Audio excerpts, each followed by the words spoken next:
It's that time again. It's time for another Saturday night special where we talk about everything rockhounding related.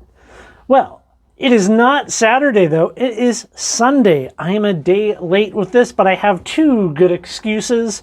The Makers Challenge was happening this week and I was out of town. So there we go. And I wanted to not pre-record this so that I have an opportunity to watch everybody's video this week. If you didn't go check it out or know, this week, a whole bunch of content creators here on YouTube that do lapidary and rockhounding type stuff kind of all put up a video pushing the limits of what we're capable of doing, and it's really interesting to see. Everybody has a different skill set and different tools, different interests, and to see everybody kind of push the envelope of what they're capable of doing was really, really cool. I got some ideas for future projects that I can maybe do myself as well.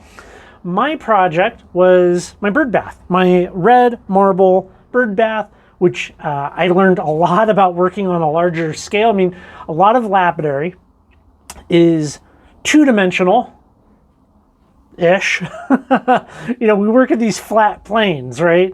For the most part. I mean, everything's three-dimensional, but like we do a lot with flat stuff, relatively flat stuff. So to work on something big and going in like that and just all of it, I learned a lot. It was fun to also do some welding, and overall very happy with how my bird bath turned out. This is some of the material that I used. This is marble, dolomite, magnesite type of material. Very pretty stuff. Works up really easy. No fractures in it. It's a lot of fun. It does take a good polish as well. This is kind of a more satin finish on it, but yeah, it's good material for a project like that.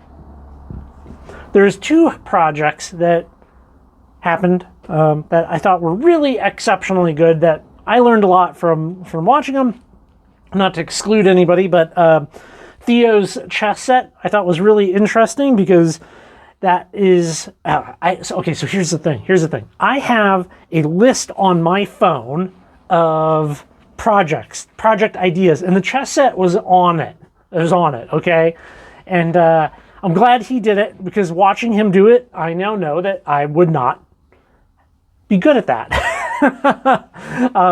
So he did a phenomenal job with his chess set. Go check it out. And also, Michigan Rocks. He did some three-dimensional butterflies that got mounted to a wall, kind of a little display thing in his daughter's room.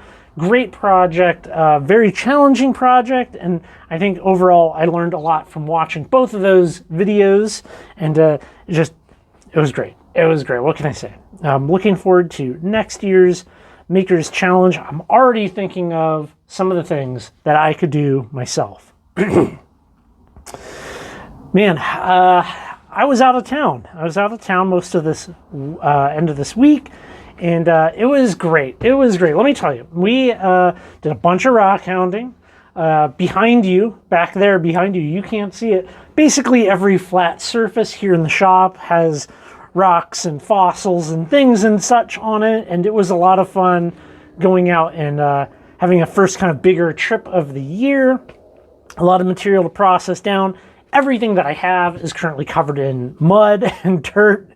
Everything was wet, but you gotta get out. You know, that's the way it goes. So I'm very much so looking forward to sharing those videos with you in the coming weeks. You know, it's really nice for me. I take the whole YouTube thing really, really seriously. So, you know, I always answer all the comments. I respond to all my emails. I do all, you know, it's a very intense thing for me. And we had no cell phone coverage for like a couple of days. So it was nice to just like step back, spend some time with Sarah, hang out, sleep out in the backcountry of Oregon, Northeast Oregon. It was a lot of fun. It was really good. Before heading out, I saw my buddy Curtis, and Curtis hooked me up with this fun piece of petrified wood, which you can kind of See, we got the end grain there. So that's very cool to have. I think he got this at the Rock Roller show, if I remember correctly. I think he got it in their auction. So got that fun piece of petrified wood. I'm not sure where it's from, but it's a good piece of petrified wood. You know, speaking of petrified wood, I have a piece of petrified wood that's actually in the bird bath once the bird bath starts to get used when it's warm enough, and that's for insects to climb out. And I'm wondering, I might. This is actually a pretty good piece for it. I might lop the end of this off so that it's kind of flat and it sticks out, and that can be another point for insects to climb out if they unfortunately land in the water. But that's not the only thing that I received this week. Now, I think a lot of you know Lapidary Dave. Lapidary Dave here on YouTube puts out some amazing videos from, you know, obviously lapidary stuff, but his show videos, his videos at shows are excellent. He does good lives, you name it. He does some great stuff. He put up a video, maybe it was a month ago, where he was at Tucson in the Mindat booth talking to him, and he showed this book, and I asked if I could buy it from him, and he wouldn't take my money, and he sent it to me. So this is a book about zeolites, and there's something very special about this book. There is a book plate on the inside of it. This book once belonged to a very famous and notable collector, and the book plate in it, so okay, for those of you that don't know, book plates they're like a sticker, right? It's a sticker that identifies it as being part of your personal library, and it's meant to represent you the collector of this book, and so that it, you know, if you loan it out, it can be returned to you, that type of thing. I'm gonna show you the book plate, but not until the end of the video because it is it's a little risque. So we're gonna continue on with this SNS, and we will come back to that before the show is up here. You know, we definitely try to do my best to keep this very family friendly around here. Very family friendly. Oh, newsletter time. Okay, so check it out. Here's what I got going on. I have pressed up against the wall, which is YouTube, at a number of different times throughout my time here producing videos. And one of the problems that I consistently have is people will subscribe, say they want notifications, don't get the notifications, don't see the videos, all that stuff. And so that I can stay in contact with people, I now am creating a newsletter. So the newsletter, if you're interested, you can go over to currentlyrockhounding.com and scroll down just a little bit, and you'll see the sign up button. Now, when you sign up, don't worry, I'm not going to send you an email a day. It's probably going to be more like every 2 weeks or so. So if you don't want to miss out on anything, if you want some exclusive stuff, stay tuned for the newsletter, which it's going to be good. It's going to be good. Just you wait and see. Well, because I spent so much time this week, well, you know, Maker's Challenge, Rockhounding, sleeping outdoors, I don't have a whole heck of a lot to share with you this week, but next week, this will be the subject of one of the videos. Next week there will be 2 videos. Boom, check that out. Look at that. Isn't that pretty? Isn't that a pretty rock? Well, what else? What else do we got? Oh yeah, did I say there's 2 videos? There's 2 videos. I'll show you the back side of this guy. What do you think that is? Huh? Okay. Well, you get it. That's enough teasing of next week's content.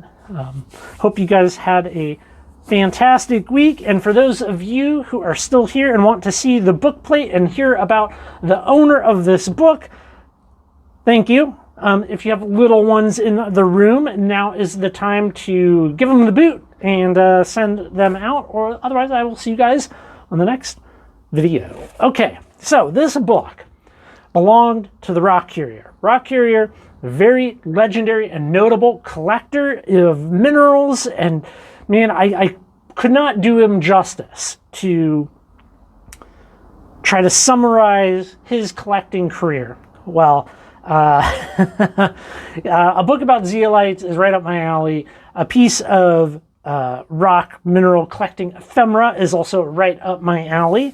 And this is kind of, it's kind of a basic book about zeolites, right? It's pretty simple. It's older. We do have some black and white photos in here. Overall, at this point in the world, it is not something that is super groundbreaking. A lot of the information contained within this is easily available online. So here is his book plate that is meant to represent him as a person.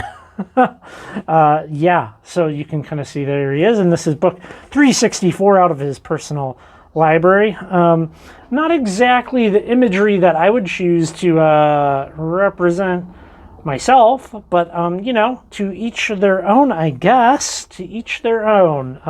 I do like the idea of producing a book plate to identify your personal library collection, and maybe I will have to do that for myself in the future, get something designed, and my permanent library will receive a book plate. Do you have any books with book plates? If you do, please let me know down below. Or, better yet, if you're the type of person that can make a book plate. I don't have a lot of money, but a book plate would be very, very cool. Well, everybody, thanks for coming by, listening to what I have to say. I appreciate you, and I will catch you on the next video.